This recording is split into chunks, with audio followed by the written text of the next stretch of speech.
You've driven past a row of semi-trucks 1,000 times, on the highway, at a rest stop, lined up at a distribution center off the exit ramp. And every time, you saw the same thing: a truck, a big rig, a long box on wheels, all basically identical, give or take a paint job. But the next time you actually look, count the shapes.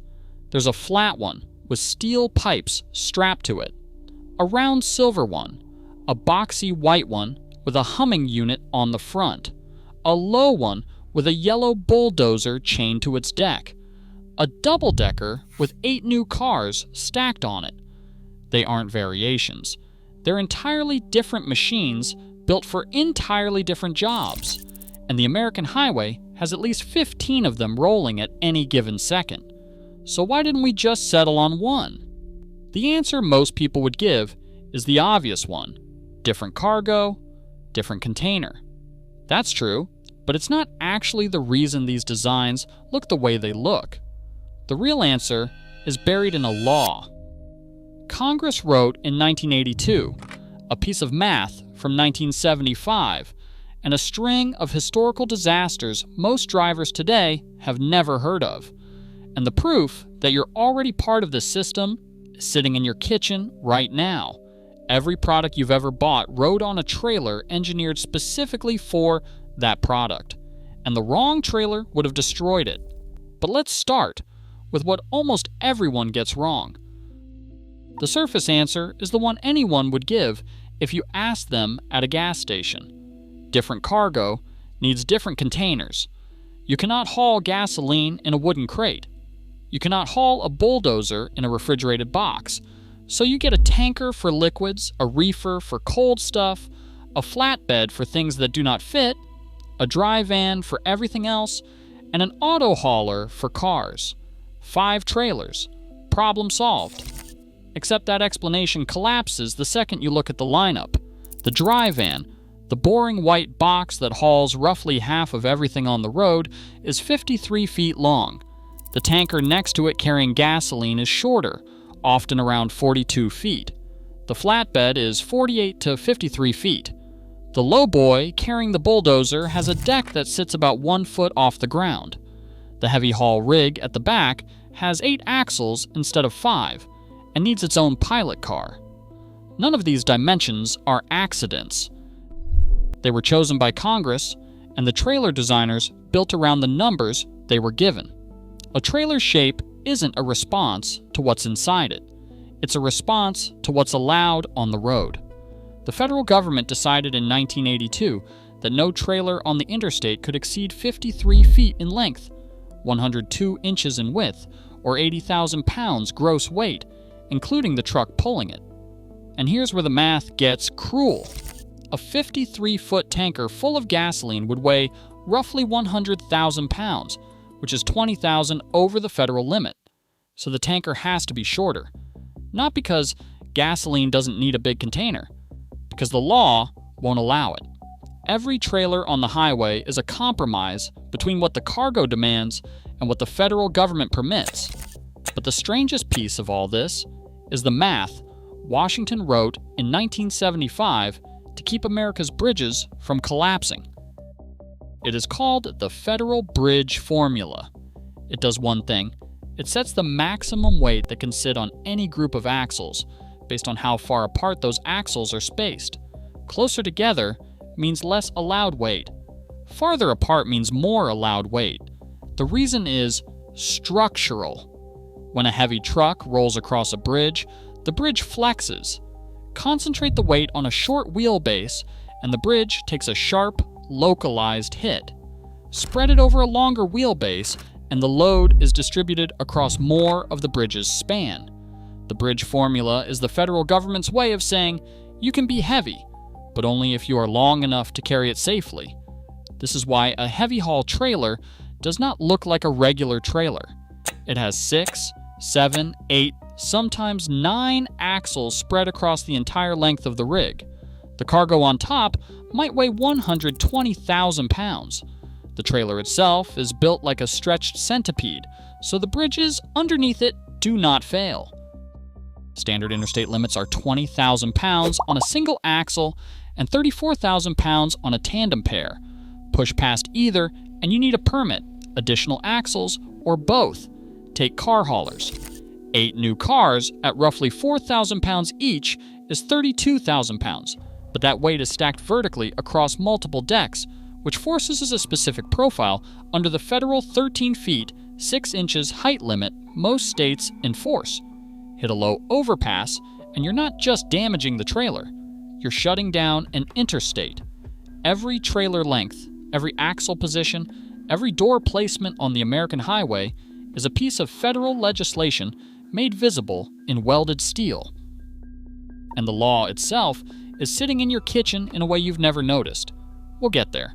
But here's where it gets genuinely strange, because every weird-looking trailer you've ever seen exists because something went catastrophically wrong on a highway decades ago and never made the news. Refrigerated trailers did not exist as we know them until 1940. Before that, if you wanted to move perishable food across the country, you used block ice and salt, which gave you maybe 150 miles before everything inside started to rot. The entire concept of a national grocery store stocked with fresh fruit from another state did not really exist.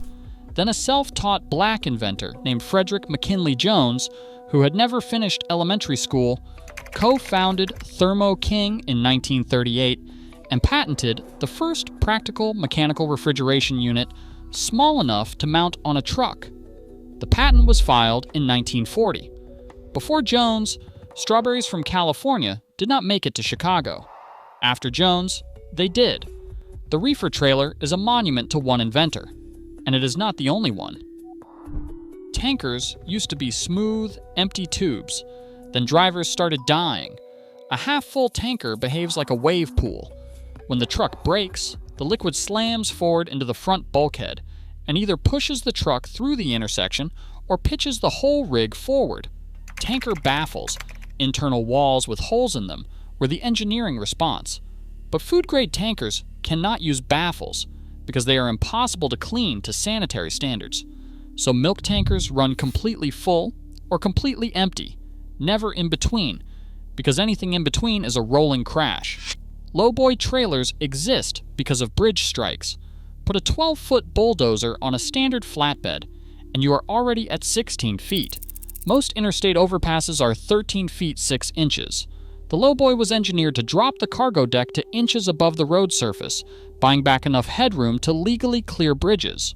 The Conestoga curtain side, the one with the fabric cover that slides like a shower curtain, exists because drivers were falling off flatbeds while tarping cargo in the rain. Some of them died. The curtain side collapsed an hour-long, dangerous job into a 2-minute mechanical operation. Every odd-looking trailer on the highway is a memorial to a problem someone died solving. Now look around your kitchen. The milk in your fridge was hauled in a smoothbore stainless steel food-grade tanker. No baffles. The driver had to keep it completely full or completely empty for the entire trip, because anything in between would have flipped the truck on a hard brake. The gasoline you put in your car last week rolled in on a DOT 406 tanker. Compartmentalized, so different fuel grades did not mix, with internal baffles to keep the liquid from killing the driver. The frozen pizza in your freezer rode in a reefer running at 0 degrees Fahrenheit, burning its own separate small diesel engine mounted to the front of the trailer. The lumber framing your walls was hauled on a flatbed with a federally mandated number of tie-down straps based on the length and weight of the load. Those rules exist because lumber used to fall off trucks and kill people. Your car, when it left the factory, was shipped on a multi-deck auto hauler in a specific loading order, with the heaviest vehicles lowest and over the axles. The grain in your cereal moved in a hopper bottom trailer that discharges by gravity directly into a silo. The cement that paved your driveway came in a dry bulk pneumatic tanker that uses compressed air to blow the powder out.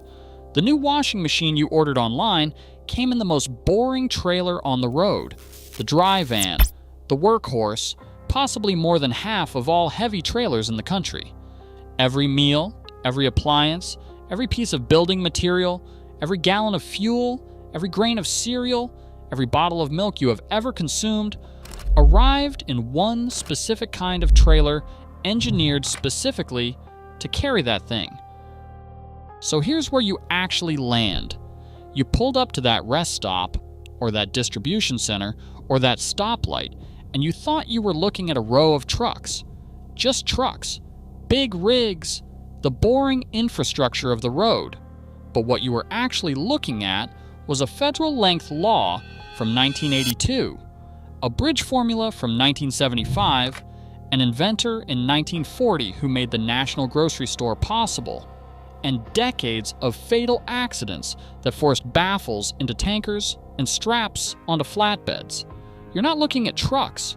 You're looking at the entire segmented map of the American economy laid out in steel and aluminum, rolling past you at 70 miles an hour. Every shape is an industry. Every length is a law. Every axle is a piece of physics. Every odd silhouette is a memorial to someone who died before the regulation existed. And if you think the trailers are specialized, wait until we get into the metal box that fits inside half of them, because a 40-foot steel container, invented by a single trucking executive in 1956, completely rewrote the global economy in less than a decade.